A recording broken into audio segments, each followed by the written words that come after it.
Assalamualaikum warahmatullahi wabarakatuh dan selamat pagi. Halo semuanya, apa kabar? Sehat? Jangan lupa ya mematuhi protokol kesehatan dan selalu tetap di rumah.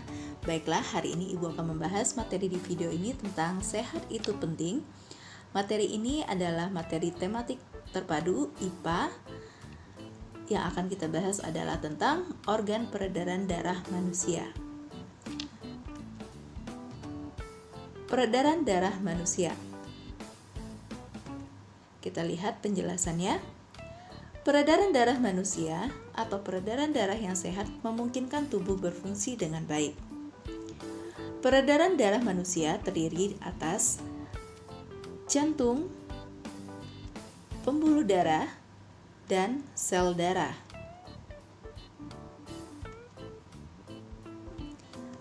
Marilah kita lihat gambar bagian dari jantung. Ini adalah gambar contoh dari jantung manusia.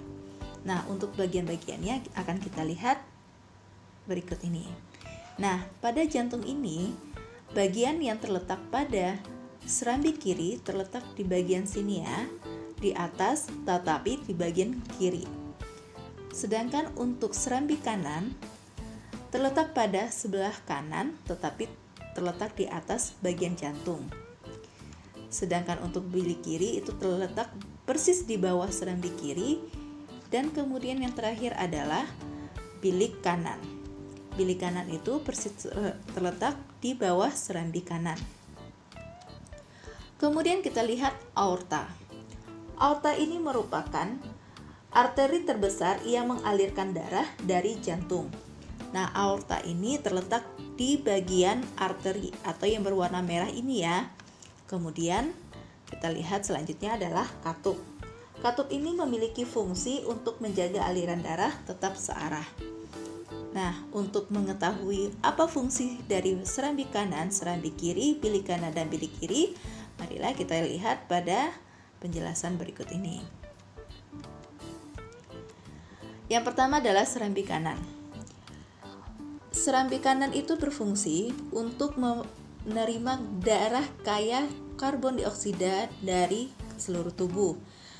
Kemudian yang kedua adalah serambi kiri yang berfungsi untuk menerima darah kaya oksigen dari paru-paru.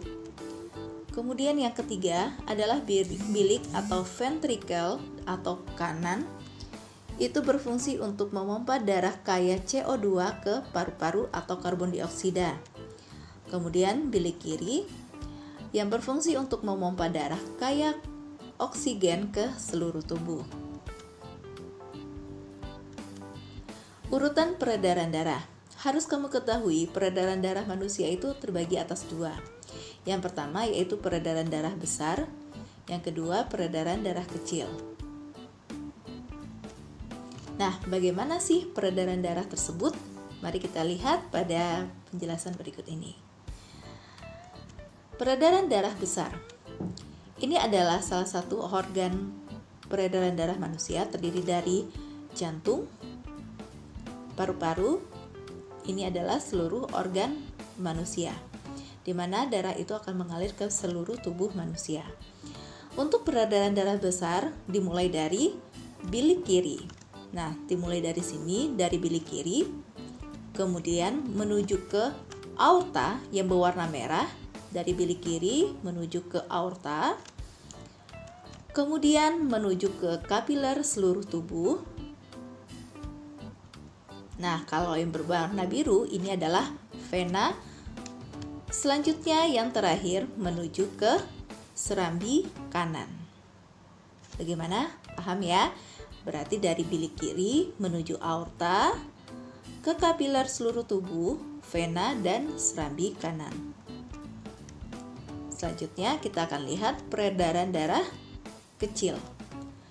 Nah, sama dengan contoh bagannya dengan peredaran darah besar, dimulai dari bilik kanan, kemudian masuk ke vena paru-paru, dari bilik kanan masuk ke vena paru-paru, kemudian masuk ke paru-paru manusia, selanjutnya ke arteri paru-paru, dan yang terakhir ke serambi kiri. Nah, ini lebih singkat ya, karena tidak melalui ke aliran seluruh tubuh, hanya cukup dari jantung ke paru-paru lalu kembali ke jantung. Bagaimana? Paham bukan? Sekarang kita lihat pembuluh darah terdiri dari 3 jenis. Yang pertama arteri atau pembuluh nadi. Pembuluh darah yang mengalirkan darah dari jantung ke seluruh tubuh. Kamu bisa lihat di bagian pergelangan tangan kamu, apabila dia berwarna merah itu adalah arteri. Tetapi kalau untuk vena atau pembuluh balik itu berwarna merah. Berwarna biru atau terlihat dari luar itu adalah berwarna hijau. Yang merupakan pembuluh darah yang mengalirkan darah menuju jantung. Kemudian ada kapiler, yaitu pembuluh darah sangat kecil yang berhubungan langsung ke sel-sel jaringan tubuh. Jadi darah itu masuk langsung ke dalam sel-sel tubuh kita yang tanpa melalui pembuluh arteri dan vena. Selanjutnya sel darah manusia. Nah, untuk sel darah manusia itu terdiri dari 4. Selama ini kamu pasti hanya mengetahui kalau sel darah manusia itu hanya terdiri dari sel darah merah. Tetapi sebenarnya sel darah manusia itu terdiri dari 4, yaitu yang pertama sel darah merah yang disebut dengan eritrosit, lalu sel darah putih yang disebut dengan leukosit, keping darah disebut dengan trombosit. Nah, kalau untuk pada gambar di sini kamu harus memperhatikan yang bagian ini adalah merupakan sel darah merah atau eritrosit, sedangkan yang berbentuk seperti virus ini adalah keping darah atau trombosit. Kemudian plasma darah, yang terakhir adalah plasma darah. Bagaimana? Sudah paham bukan? Sekarang kita lihat untuk mengerjakan latihan hari ini. Untuk mengerjakan latihan hari ini adalah mengerjakan latihan berupa TTS yang terdapat di link di deskripsi video ini. Jangan lupa di screenshot dan dikirimkan melalui Google Classroom. Apabila ada pertanyaan mengenai materi hari ini, silakan ditanyakan ke guru wali kelas masing-masing. Sekian dari Ibu ucapkan terima kasih telah menonton video ini. Semoga lebih bisa memahami materi yang Ibu jelaskan. Assalamualaikum warahmatullahi wabarakatuh dan selamat pagi semuanya.